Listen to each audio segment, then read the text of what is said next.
స్తోత్రములు స్తోత్రములు స్తోత్రములు. అయా తండ్రి నాయన, ఒక అలవాటుతో కాకుండా మీ ఎదుటకు భయభక్తులతో వినయ విధేయతలతో ఈ సన్నిధికి చేరుతూ ఉన్నాము.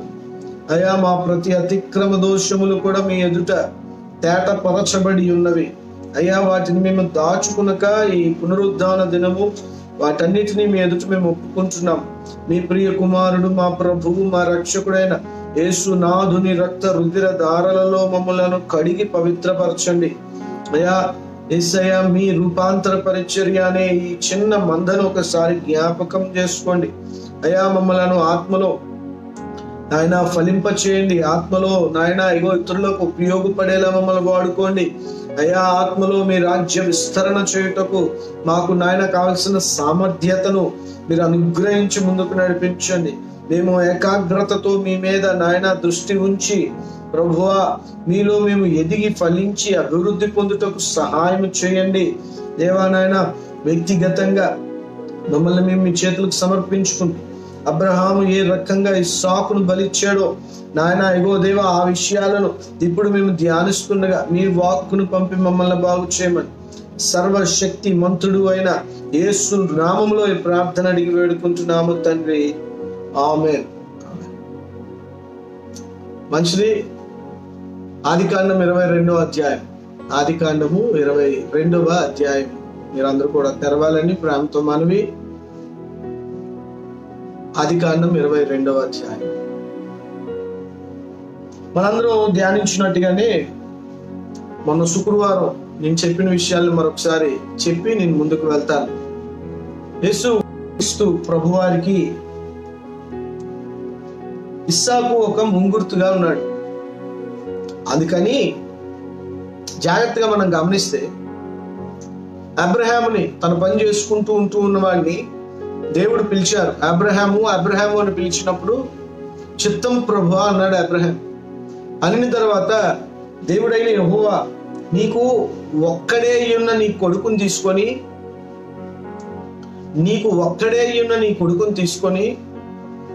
నువ్వు ఎంతగానో ప్రేమిస్తున్న ఆ ఒక్క కొడుకును నువ్వు తీసుకొని ఇస్సాకును తీసుకొని నువ్వు నాకు మోరియా పర్వతముల మీద నేను నీకు చూపించే పర్వతం, నేను నీకు ఒక స్థలాన్ని చూపిస్తాను. ఆ పర్వతముల మీద, ఆ స్థలం మీద నువ్వు ప్రేమించుచున్న నీ ఒకే ఒక కొడుకైన ఇస్సాకుని దహన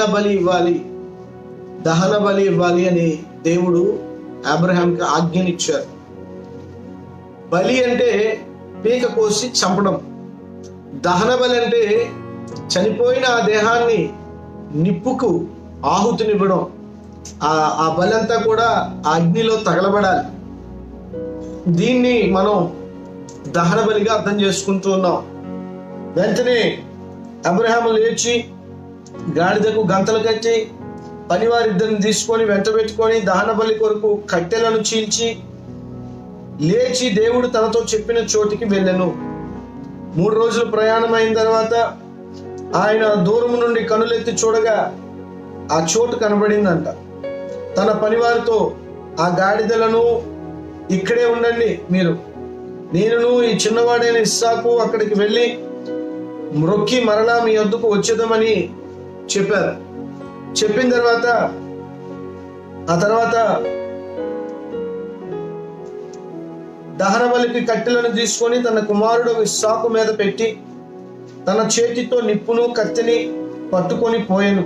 వారిద్దరూ కూడి వెళ్ళుచుండగా ఇస్సాకు తన తండ్రి అయిన అబ్రహాముతో నా తండ్రి అని పిలిచెను. అందుకతడు, ఏమి నా కుమారుడా అనెను. అప్పుడు అతడు, నిప్పును కర్రలను ఉన్నవి గాని దహన బలికి గొర్రెపిల్ల ఏది అని అడుగగా అబ్రహాము, నా కుమారుడా, దేవుడే దహన బలికి గొర్రె పిల్లలను చూచుకొనునని చెప్పాను. ఇక్కడ మనం గమనిస్తే అబ్రహాము దేవునికి ఒక పేరు పెట్టారు. కన్న కొడుకుని బలివ్వబోతూ ఉన్నాడు. దేవుని ఆజ్ఞకి విధేయుడైన అబ్రహాం ఈ క్రమంలో కొడుకుతో 3 రోజులు ప్రయాణం చేసి దేవుడు చెప్పిన స్థలానికి వచ్చారు. ఈ 3 రోజులు కూడా అబ్రహాము పడిన వేదన, తపన, దేవుని ఆజ్ఞకి విధేయత చూపించాలి అనే ఒక కన్సిస్టెన్సీ, ఒక తీవ్రమైన దృఢ సంకల్పంతో అక్కడ వరకు వచ్చారు.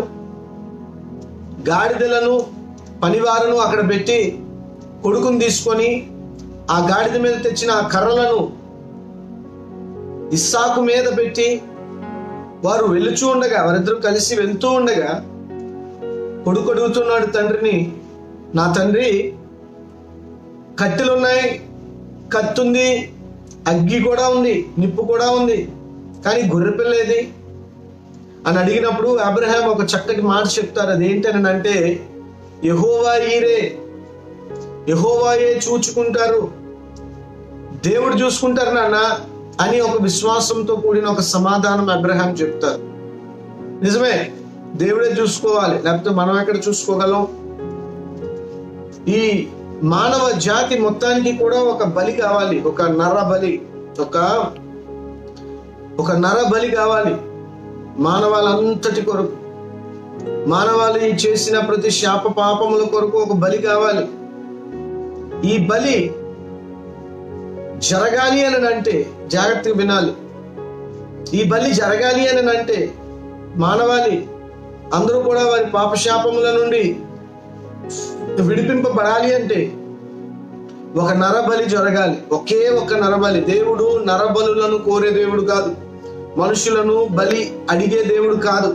మరి ఎందుకు ఇక్కడ ఇస్సాకును బలి అడిగారు అని కనుక మనం చూస్తే, రాబోయే యేసుక్రీస్తు ప్రభు వారికి ఇస్సాకు ఒక మాదిరి అయి ఉన్నారు, ఒక సూచన అయి ఉన్నారు, ఒక ముంగుర్తు అయి ఉన్నారు. కేవలము మానవులమైన మనకి తెలియచేటికే తప్ప ఇస్సాకును వాస్తవానికి బలి తీసుకునే దేవుడు ఏమాత్రము కాదు. ఇస్సాకు యేసుక్రీస్తు ప్రభు వారికి ముంగుర్తు అయి ఉన్నాడు. దేవునికి మహిమ కలుగును గాక. ఈ విషయం మనం చాలా జాగ్రత్తగా అర్థం చేసుకోవాలి. అబ్రహాం చెప్తున్నాడు కొడుకుతో, నానా, యెహోవా చూసుకుంటాడమ్మా, లోపల చాలా దుఃఖం, చాలా మనోవేదన, మాకు చాలా చింత ఉంది. ఎదిగిన కొడుకుని దహన బలి ఇవ్వాలి. తిరిగి వచ్చి ఆ పనులకి ఏం చెప్తాడు, తిరిగి వచ్చి భార్యకి ఏం చెప్తాడు, తిరిగి వెళ్ళి కుటుంబానికి ఏం చెప్తాడు? అబ్రహాం చాలా చింతతో ఉన్నాడు. అదే టైంలో ఒక పక్క విశ్వాసంతో ఉన్నాడు. దేవుడు నమ్మదగిన వాడని, ఆయన దగ్గరికి వెళ్ళినప్పుడు ఆయన మరి మాట తప్పడని, ఆయన మృతులను సైతము తిరిగి లేపగల దేవుడని నమ్మి అబ్రహాం ఒక దృఢమైన విశ్వాసంతో కూడా ముందడుగు వేస్తూ ఉన్నాడు. ఒక పక్క విశ్వాసం, మరొక పక్క ఆ యొక్క పరిస్థితులను బట్టి చింత చెందుతూ ఉన్నాడు అబ్రహాం. రెండు కోణాల్లో అబ్రహాం తన కొడుకుతో పాటు అడుగు ముందుకు వేస్తూ ఆ కొండ ఎక్కుతూ ఉన్నాడు. ఆ టైంలో కూడా అద్భుతమైన విశ్వాసం ఏంటనంటే, యెహోవా చూచుకును, దేవుడే చూసుకుంటాడు, ఆ గొర్రెపిల్ల సంగతి దేవుడే చూసుకుంటాడు అన్నట్టుగానే దేవుడే చూసుకున్నాడండి. నిజంగా చెప్తున్నాను. ఎందుకునంటే, మనందరి పాపశాపముల కొరకు లోక పాపములను మోసుకుని పోవు గొర్రెపిల్ల అని బాప్తిజం ఇచ్చి యోహాను చెప్తూ ఉంటాడు. యోహాను సువార్త 1:29 లోక పాపములను మోసుకుని పోవు గొర్రెపిల్ల. లోకములో ఉన్న పాపాలన్నీ మోసే గొర్రెపిల్ల ఎవరనంటే యేసునాథుడు. యేసునాథుడు లోకములో ఉన్న పాపాలన్నీ మోసుకొని వెళ్తూ ఉన్నాడని యోహాను, బాప్తిజం ఇచ్చి యోహాను చేత పరిశుద్ధాత్మ దేవుడు పలికించారు. అంతేకాదు, ఇక్కడ ఇస్సాకుని అక్కడ యేసు ప్రభుని చాలా విషయంలో పోల్చొచ్చు, చాలా విషయములలో. ఫర్ ఎగ్జాంపుల్, ఇస్సాకు పేరు నవ్వు. ఇస్సాకు అనే మాటకు అర్థం ఏంటంటే నవ్వడం. జాగ్రత్తగా వినండి. కొందరు గొర్రెల కాపరులు తన మందను కాచుకుంటున్న ఆ టైంలో దేవుని దూత వారికి ప్రత్యక్షమైనప్పుడు వారి మిక్కిలి భయపడిన తర్వాత ఆ దేవుని దూత వాళ్ళకి ఏమని చెప్పారంటే, ఇదిగో ప్రజలందరికీ కలగబోవు మహా సంతోషకరమైన శుభవర్తమానం ఏమనగా, దావీదు పట్టణమందు నేడు మీ కొరకు రక్షకుడు పుట్టి ఉన్నాడు, ఈయన ప్రభువైన యేసు. భయపడుతున్న వారి ముఖం మీద నవ్వు. ప్రజలందరికీ కలగబోవు మహా సంతోషకరమైన వర్తమానం, నవ్వు. ఇక్కడ ఇస్సాకు నవ్వు అని పేరు పెట్టారు. ఆ నవ్వు ప్రజలందరికీ కలగాలని. వాగ్దాన పుత్రుని పేరు నవ్వు. భావినాలి. అబ్రహాముకు షారా ద్వారా పుట్టే ఆ కొడుకు పేరు ఏంటనంటే నవ్వు. ఎందుకునంటే ఈ కొడుకు అందరికీ నవ్వు పుట్టిస్తాడు. ఎలాగానంటే వాగ్దానం ద్వారా, యేసునాథుని ద్వారా.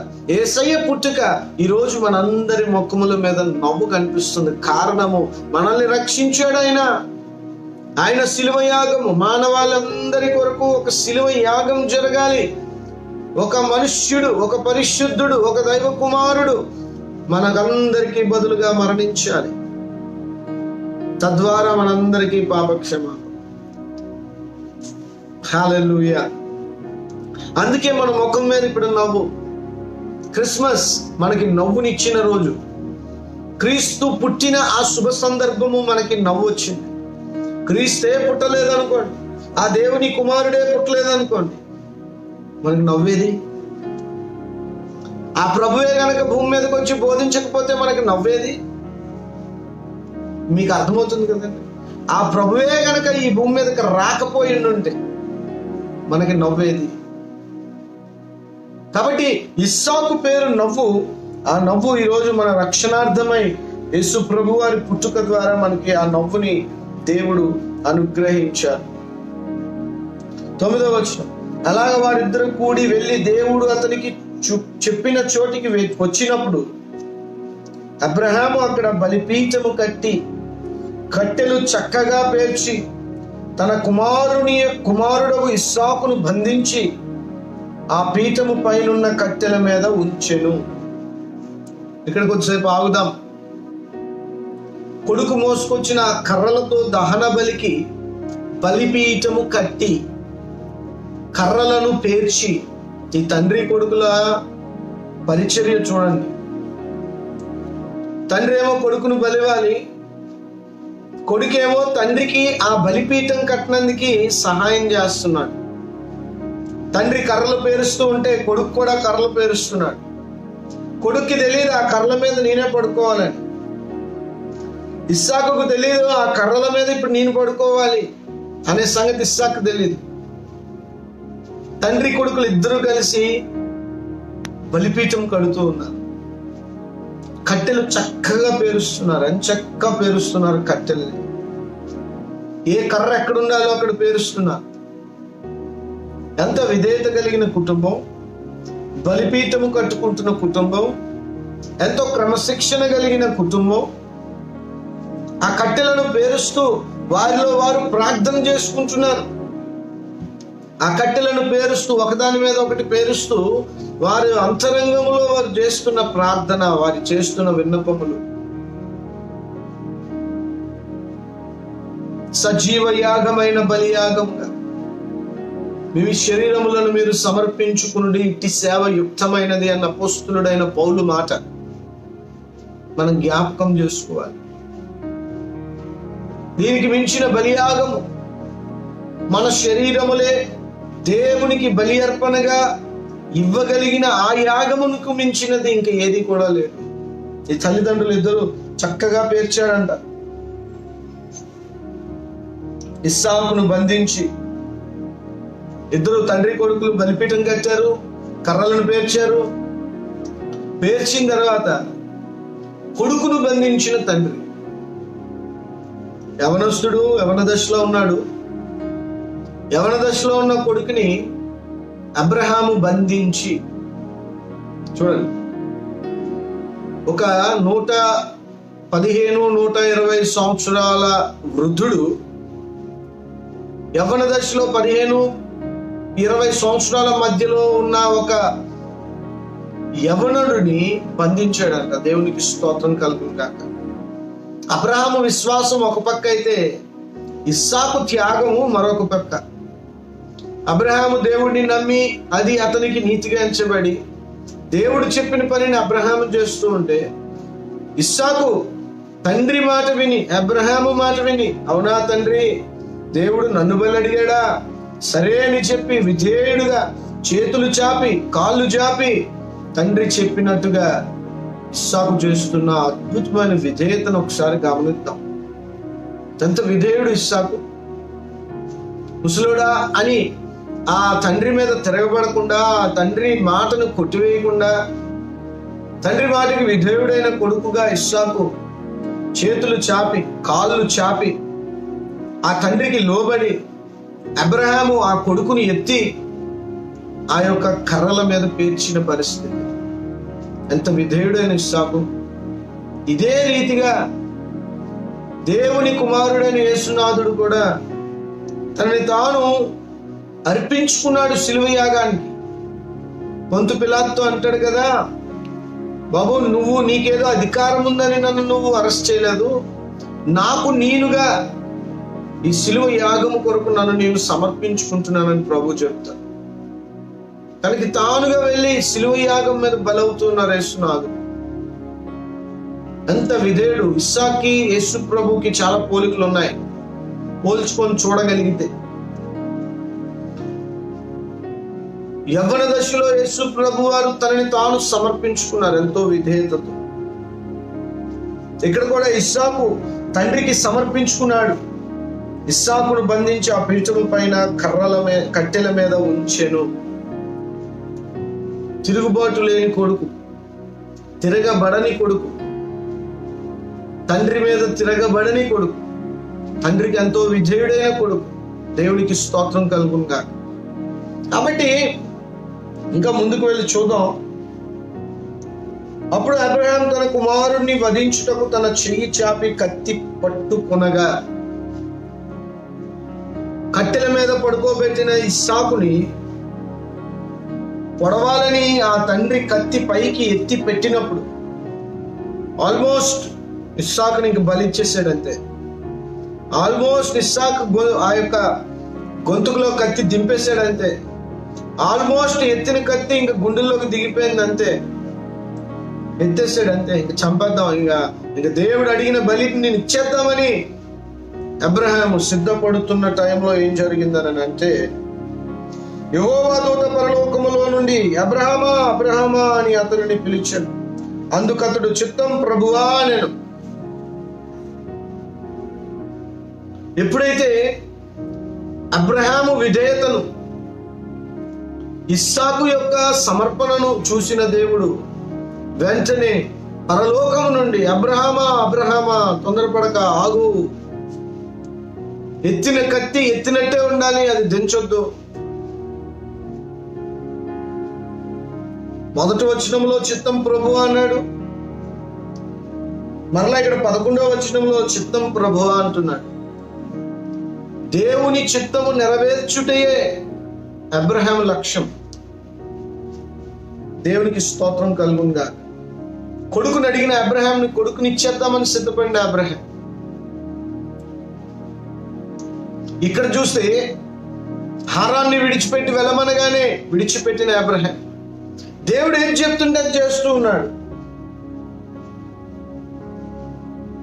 12వ వచనం, అప్పుడు ఆయన ఆ చిన్నవాని మీద చెయ్య వేయకుము,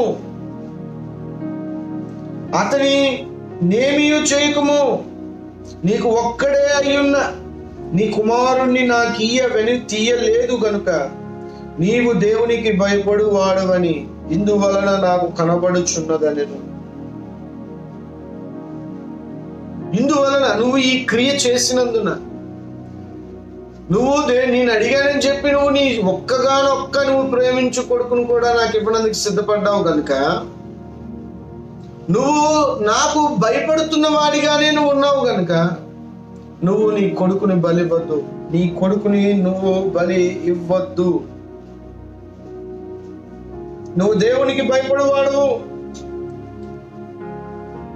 నీలో చాలా విధేయత ఉంది, నీ విశ్వాసము గొప్పది గనుక నీ చిన్నవాని మీద చెయ్యవేయకు.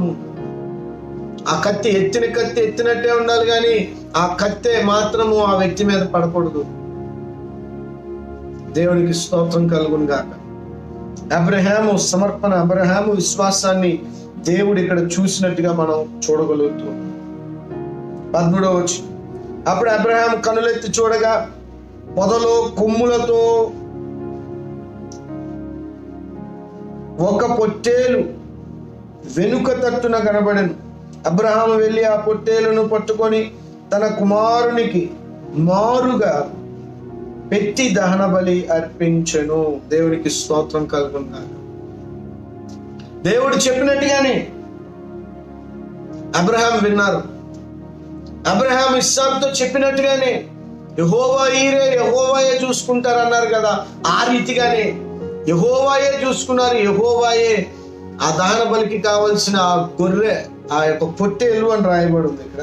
ఆ పొట్టేలును దేవుడు అక్కడ సిద్ధపరిచుంచాడు. దేవునికి స్తోత్రం కలుగుగా. పొదలో కొమ్ములు చిక్కుకుపోయి ఒక పొట్టేలు వెనక తట్ట కనబడ్డదంట. ఒక పొదలో చిక్కుకుపోయిన ఒక పొట్టేలు, దాని కొమ్ములు ఆ పొదలో ఇలా చిక్కుపోయి అది అలా ఉండిపోయింది. దారి తప్పిపోయిన పొట్టేలు, లేకపోతే మంద మేపనందుగా కొండల మీదగా గొర్రెల కాపును తీసుకొచ్చినప్పుడు ఎప్పుడూ అది చిక్కుడిపోయి ఉండాల. ఆ చిక్కుడిపోయిన ఆ పొట్టేలు ఇప్పుడు అబ్రహాంకి ఇస్సాకుకు బదులుగా ఒక బలిగా దేవుడు ఆ పొట్టేలును అక్కడ సిద్ధపరిచాడు. యెహోవా చూచుకును, మనందరినీ యెహోవా చూచుకును. మనం ఏం చూసుకోగలమంటే మనం ఏమీ చూసుకోలేము. మనకి ఆత్మీయ అక్కరలు, భౌతికమైన అక్కరలు ఇవన్నీ చూచుకునే ఒక తండ్రి ఉన్నాడు. ఆయన మీద ఆధారపడదాం, ఆయన మీద దృష్టి పెడదాం. ఆయనే నమ్మదగిన దేవుడు. ఆయన మీదే మనం ఆశ పెట్టుకొని బ్రతుకుదాం. దేవునికి స్తోత్రం కలుగుగాక.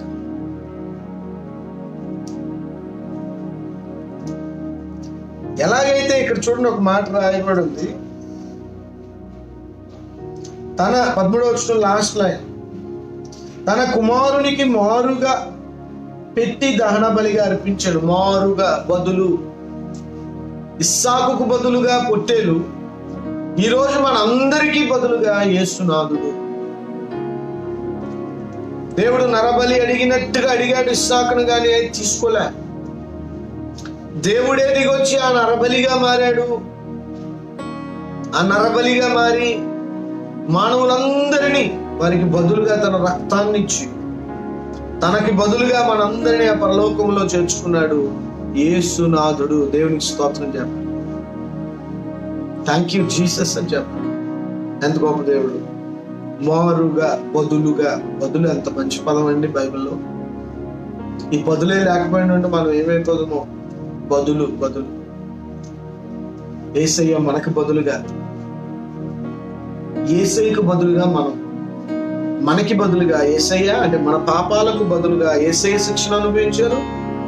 యేసయ్యకు బదులుగా మనం, యేసయ్య పరిశుద్ధుడు, నీతిమంతుడు దేవుడు గనుక ఆయన స్థానంలో మనము పరలోక రాజ్యం. ఎంత మంచి బదులు ఇది. మనకి బదులుగా యేసయ్య, యేసయ్యకి బదులుగా మనం, మన పాపాలకు బదులుగా యేసయ్య రక్తం కార్చారు శిక్షణ అనుభవించి. యేసయ్య పరిశుద్ధుడు కనుక యేసయ్యకు బదులుగా మనం పరిశుద్ధులమయ్యాం. యేసయ్యకి మహిమ కలుగును గాక. నమ్ముట వలన రక్షణ. 14వ వచనం, అబ్రహాము ఆ చోటికి యెహోవా ఈరే అని పేరు పెట్టాను. అందుచేత యెహోవా పర్వతము మీద చూచుకును అని నేటి వరకు చెప్పబడెను. ఆ స్థలానికి ఏమని పేరు పెట్టారంటే అబ్రహాము యెహోవా ఈరే, యెహోవాయే చూసుకునే దేవుడు అని పేరు పెట్టాడు. కరెక్ట్ గా అదే స్థలంలో కల్వరి కొండ మీద, గొల్గొతా అనే కొండ మీద, కపాలం అనబడిన స్థలం మీద యేసునాథుడు బలయ్యారు. 2000 సంవత్సరాల క్రితం యేసునాథుడు ఆ కల్వరి గిరిలో తన ప్రాణాన్ని అర్పించాడు. యేసయ్య ప్రాణం అర్పించక 2000 సంవత్సరాల ముందు అబ్రహాం ఇస్సాకుని అక్కడ బలిపీఠం కట్టి బలి అర్పించబోయారు. 2000 సంవత్సరాలు చూసారా గ్యాప్. ఇస్సాకుని బలివ్వబోయిన అబ్రహాం చేసిన ఆ క్రియ నుండి 2000 సంవత్సరాల తర్వాత ఆ దేవుడు యేసయ్య ఆ కల్వరిగిరిలో రక్తం కార్చాడు. ఇప్పటికి మరలా 2020 సంవత్సరాలు గడుస్తూ మనం ఈ యొక్క సంఘ చరిత్రలో, సంఘ కాలంలో, సంఘ మర్మంలో మనందరం కూడా గడుపుతూ ఉన్నాం. దేవునికి మహిమ కలుగును గాక. యెహోవా దూత రెండవ మారు పరలోకము నుండి అబ్రహామును పిలిచి ఇట్లనెను, నీవు నీకు ఒక్కడే అయిన నీ కుమారుని వెనక తీయక ఆ కార్యము చేసినందున నేను నిన్ను ఆశీర్వదించి ఆకాశ నక్షత్రములను సముద్ర తరముందలి ఇసుక వలెను నీ సంతానమును నిశ్చయముగా విస్తరింపజేసేదను. నీ సంతతి వారు తమ శత్రువుల గవనిని స్వాధీనపరుచుకుందురు. దేవుడు మరొకసారి ముందుగా ఇచ్చిన వాగ్దానాన్ని మరొకసారి అబ్రహాంకి రెన్యూ చేస్తున్నాడు. మరలా చెప్పిందే మళ్ళీ దేవుడు చెప్తున్నాడు, కన్ఫర్మ్ చేస్తున్నాడు. నిశ్చయంగా నేను ఆశీర్వదిస్తాను Abraham, for your obedience, for your faith, for your sacrifice, for your disciplined life. I will assuredly bless you. నిన్ను నిశ్చయంగా నేను ఆశీర్వదిస్తాను. నో డౌట్ నిన్ను ఆశీర్వదిస్తాను. నీ సంతానమైన ఇష్మాయేల్ని నేను ఇసుక రేణువుల వలె ఆశీర్వదిస్తాను. నీ సంతానమైన ఇస్సాకుని ఆకాశ నక్షత్రముల వలె ఆశీర్వదిస్తాను. నీ సంతానము శత్రువు గవని స్వాధీనపరుచుకుంటారు. దేవునికి స్తోత్రం కలుగుతారు.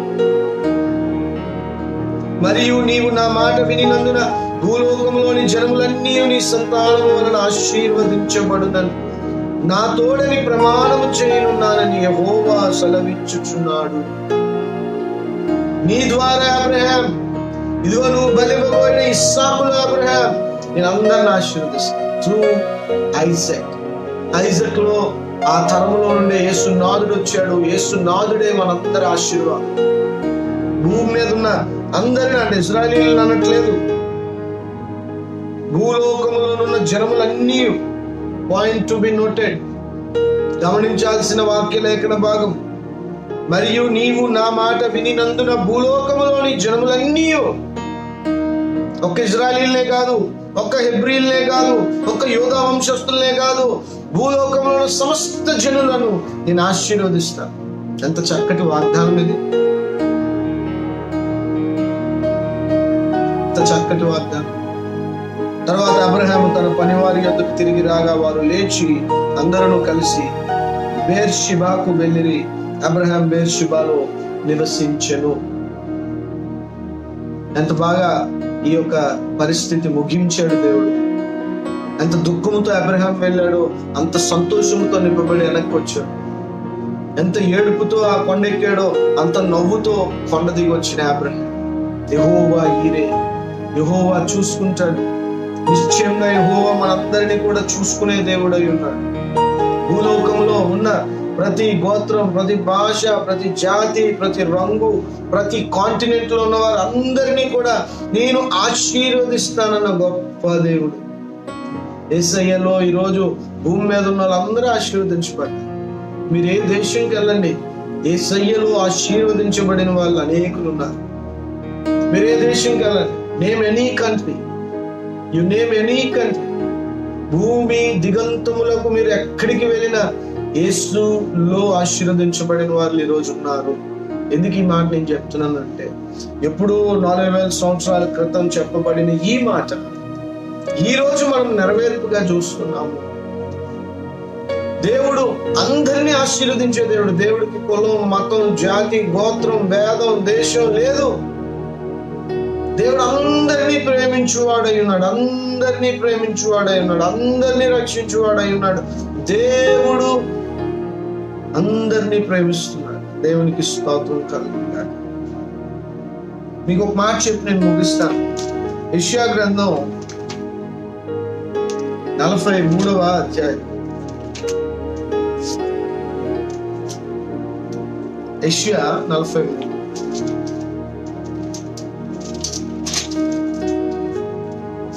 మొదటి వచనం. అయితే యాకోబు నిన్ను సృజించిన వాడు యెహోవా, ఇశ్రాయేలు నిన్ను నిర్మించిన వాడు ఇలాగు సెలవిచ్చుచున్నాడు, నేను నిన్ను విమోచించి ఉన్నాను, భయపడకము, పేరు పెట్టి నిన్ను పిలిచి ఉన్నాను, నీవు నా సొత్తు. దేవునికి మహిమ కలుగుగా. దేవుడు ఈరోజు మనకి వాగ్దానం గుర్తు చేస్తున్నారు. పరిశుద్ధాత్మ దేవుడు రాత్రికాల సమయంలో మరొకసారి వాగ్దానాన్ని నాకు గుర్తు చేశారు. అదే వాగ్దానం ఈరోజు నేను మీకు కూడా గుర్తు చేస్తున్నాను. అయితే యాకోబు నిన్ను సృజించిన వాడు యెహోవా. యాకోబు అనేది పాత జీవితం, యాకోబు అనేది పాత బ్రతుకు, యాకోబు అనేది పాత అలవాట్లు, యాకోబు అనేది రక్షణకు ముందున్న పరిస్థితులు. కానీ ఇజ్రాయేలు నిన్ను నిర్మించినవాడు. ప్రియ దేవుని బిడ్డలారా, ప్రియ రూపాంతర పరిచర్య సంఘ సభ్యులారా, దేవుని వాక్యం సెలవిస్తుంది, మిమ్మలను నిర్మించిన వాడవు యెహోవా సెలవిచ్చుచున్నాడు. మిమ్మల్ని నిర్మించాడు ఈ భూమి మీద. అందరినీ సృజించాడు, కానీ అందరినీ నిర్మించలేదు. వినాలి బాగా, ఈ భూమి మీద ప్రతి మనిషి సృజించబడిన వాడే దేవుని చేత, కానీ అందరినీ దేవుడు నిర్మించట్లేదు. ఓన్లీ దేవుని తన బిడ్డలను తన రక్తంలో కడుక్కున్న వారిని తాను నిర్మిస్తూ ఉన్నాడు, నిర్మాణం చేస్తూ ఉన్నాడు. సంఘం అనే నిర్మాణము, ఆత్మీయ సంబంధమైన విషయాలనే నిర్మాణం చేస్తూ ఉన్నాడు. కయీను సృజించబడిన వాడే, కానీ కయీనును దేవుడు నిర్మించలేదు. బాగా వినాలి, నిర్మాణము అని అంటే రక్షణ అనుభవం. దేవుడు నిర్మాణం చేశాడు మనల్ని, మనకి రక్షణనిచ్చాడు నిర్మాణం, మనకి రక్షణలో ఆత్మ ఫలాలు ఇచ్చాడు నిర్మాణం, మనకు రక్షణలో ఆత్మ కృపా వరాలను ఇచ్చాడు నిర్మాణం, మనకు ఒక కన్స్ట్రక్టివ్ లైఫ్ స్టైల్ ఇచ్చాడు నిర్మాణము. ఈరోజు మనం మన పాత బ్రతుకుల్లో మనకి పాత పేర్లు ఉండొచ్చు, పాత జీవితం ఉండొచ్చు, గతం ఉండొచ్చు, గతం అంతా బాగోకపోవచ్చు, అంత చెడ్డగా ఉండొచ్చు, పర్లే. కానీ ఇదిగో మనలను నిర్మించిన యెహోవా సెలవిచ్చుచున్నాడు. దేవునికి స్తోత్రం కలుగునుగాక. మన పాత బ్రతుకును మార్చిన యెహోవా సెలవిచ్చుచున్నాడు, నేను నిన్ను విమోచించి, I have redeemed you. I have redeemed you in the blood of Jesus. యేసు రక్తములో నేను విమోచించి ఉన్నా. ఆ భూలోకపు ఆ యొక్క అగాధ స్థలముల నుండి నిన్ను బయటికి తీసుకొచ్చాను. నీ పాత జీవితంలో రొగ్గిపోతూ, అబద్ధములో కృంగిపోతూ, అమాయకత్వంలో బ్రతుకుతూ, సత్యమేంటో తెలియని ఆ చీకటి బ్రతుకులో ఉంటున్నప్పుడు నేను నిన్ను బయటికి తీసుకొచ్చాను, నిన్ను విమోచించి ఉన్నాను. భయపడొద్దు అని చెప్తున్నా. Do not fear. భయపడొద్దు. భయం దేవుడి నుంచి వచ్చేది కాదు. భయం దురాత్మలు పెడతాయి, భయం దెయ్యం పెడతాది. కేసులు ఎక్కువైపోతున్నాయి, పాజిటివ్ కేసులు ఎక్కువైపోతున్నాయి, అక్కడక్కడ కొంతమంది చనిపోతున్నారు. భయపడద్దు. నిన్ను నిర్మించిన దేవుడకు యెహోవా సెలవిచ్చుచున్నాడు, నిన్ను విమోచించిన యేసయ్య సెలవిచ్చుచున్నాడు. భయపడొద్దు. పేరు పెట్టి నిన్ను పిలిచి ఉన్నాను, నీవు నా సొత్తు. We belong to God. మనం దేవుని ప్రాపర్టీ, మనం దేవుని సొత్తైన ప్రజలు, మనం గాడ్స్ ప్రాపర్టీ. మనం భయపడకూడదు. ధైర్యం. ఈ కరోనా కేసుల్లో చనిపోతున్న వాళ్ళలో కూడా ఎక్కువ శాతం, 80% మంది భయపడే చనిపోతున్నారు. ఈ విషయం నేను మీకు చెప్పాలి. కరోనా వచ్చేస్తుందేమో అని భయపడుతూ ఉన్నాము. వచ్చిన తర్వాత అమ్మో నేను బతుకుతానో బతకనో భయం.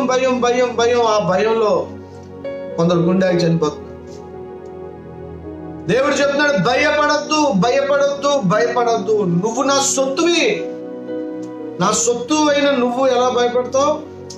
భయపడడానికి వీల్లేదు. భయం నీలో ఉండకూడదు. భయపడొద్దు. నీవు నా సొత్తు.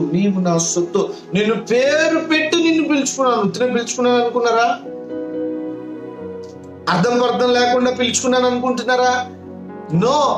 పేరు పెట్టి, నాకు తెలుసు మీరు ఎవరో, మిమ్మల్ని పేరు పెట్టి నేను పిలుచుకున్నాను. మీరు నా సొత్తు. You are my property. మీరు నా సొత్తు అండి అని దేవుడైన యెహోవా సెలవిచ్చుచున్నాడు. మిమ్మల్ని తన ప్రియ కుమారుడైన యేసు రక్తములో విమోచించిన యేసు నాథుడు చెప్తున్నాడు, మీరు నా సొత్తు. దృఢమైన విశ్వాసంలో ఉండండి. అబద్ధాన్ని నమ్మద్దు. దుష్టుడు వచ్చి మీలోకి దూరి చెప్పిన అబద్ధాన్ని మీరు నమ్మొద్దు, వాడికి అవకాశం ఇవ్వద్దు, వాడి మీలో ఉండనివ్వద్దు. పరిశుద్ధాత్మతో నింపబడి ఉండండి. Be filled in the spirit. పరిశుద్ధాత్మతో నిండి ఉండండి. వాడు చెప్పే అబద్ధాలకు నమ్మక, దేవుడు చెప్పే నిజానికి మీరు నమ్మండి. దేవుడు ఎదుగో చెప్తూ ఉన్నాడు, యాకోబు నిన్ను సృజించిన వాడు యెహోవా, ఇశ్రాయేలు నిన్ను నిర్మించిన వాడు ఇలాగూ సెలవిచ్చుచున్నాడు, నేను నిన్ను విమోచించి ఉన్నాను, భయపడకము, పేరు పెట్టి నిన్ను పిలిచి ఉన్నాను, నీవు నా సొత్తు.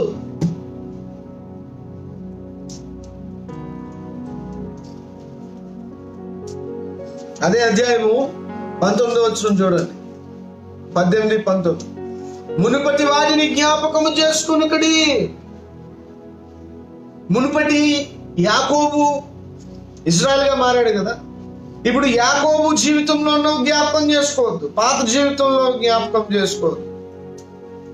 కరోనా కరోనా కరోనా అనుకోని కరోనాను గుర్తు తెచ్చుకోవద్దు. యేసు రక్తం, యేసు రక్తం, యేసు రక్తం, యేసు రక్తం, యేసు రక్తం, యేసు రక్తం, యేసు రక్తం ప్రతి పాపం నుండి మనల్ని కడిగి పవిత్రపరచు. యేసు రక్తం ప్రతి మరణ దూతను మన నుండి దాటింప చేయగలిగిన శక్తివంతమైనది. Remember the blood of Jesus. మునుపటి వాటిని జ్ఞాపకం చేసుకో. పూర్వకాలపు సంగతులను జ్ఞాపకం చేసుకో. ఇదిగో నేను ఒక నూతన క్రియ చేయుచున్నాను. నమ్మిన ప్రతి ఒక్కరికి వాగ్దానము ఈరోజు పరిశుద్ధాత్మ దేవుడు ఇస్తున్నాడు. నమ్మిన ప్రతి ఒక్కరికి ఈ వాగ్దానం తీసుకుంటున్న మీ అందరితో దేవుడు మాట్లాడుతున్నాడు. నేనొక నూతన క్రియ చేయుచున్నాను మీ హృదయంలో, మీ ఆత్మలో, మీ ఆత్మీయ జీవితంలో, మీ కుటుంబంలో. మీరు నమ్మితే ఇప్పుడే మీరు ఒక నూతనమైన క్రియ చూడబోతున్నారు. ఫర్ యువర్ స్పిరిచువల్ ఎడిఫికేషన్, మీ ఆత్మీయ క్షేమాభివృద్ధి, పురోగతిని బట్టి దేవుడు ఒక నూతనమైన క్రియ చేయబోతున్నాడు. ఇప్పుడే అది మొలిచిన, ఇప్పుడే, జస్ట్ నౌ, ఆల్రెడీ స్టార్ట్ అయిపోయింది. మీరు దానిని ఆలోచించండి. నేను అరణ్యంలో త్రోవగలలు చేయవాడును, ఎడారిలో నదులు పారజేయగలవాడను. ఇంత గొప్ప వాగ్దానాలు మనకున్నాయి పోయి దేవుని పెట్టారా. హల్లెలూయా. అంతము వరకు సహించువాడు రక్షించబడు. కష్టకాలాలు, వేదనలు, ప్రసవ వేదనలు సహిద్దాం, సహిస్తూ ముందుకు వెళ్దాం. సహించడంలోనే గొప్ప విషయం ఉంది.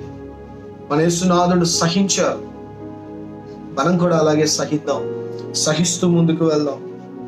అబ్రహాం జీవితాన్ని మనం చూసినట్టుగా అబ్రహాం, ఇస్సాకు ఏ రీతిగా విధేయులై ఈరోజు మనందరికీ కూడా ఒక మాదిరిగా అబ్రహాం ఉన్నారో, ఆ అబ్రహాం జీవితాన్ని మనం తీసుకొని ఆ రకంగా మనం ముందుకు వెళ్దాం. అటు కృప యేసునాథుడు మనందరికీ దయచేయును గాక. ఆమేన్. ప్రార్థన చేస్తాను. అందరూ తలలో నుంచి కళ్ళు మూసుకుందాం. పరిశుద్ధుడా పరలోకమందున్న మా తండ్రి, మీకు వందనాలు, స్తోత్రాలు, కృతజ్ఞతాస్తుతులు. మీ వాక్కు ద్వారా మా అందరితో మాట్లాడారు ప్రభువా. అబ్రహాము ఇస్సాకుని ఏ రీతిగా బలిచ్చాడు, ఆ రీతిగా నాయనా తండ్రి అటువంటి విశ్వాసం, అటువంటి సమర్పణ మేము కూడా కలిగి ముందుకు వెళ్ళటకు సహాయం చేయండి.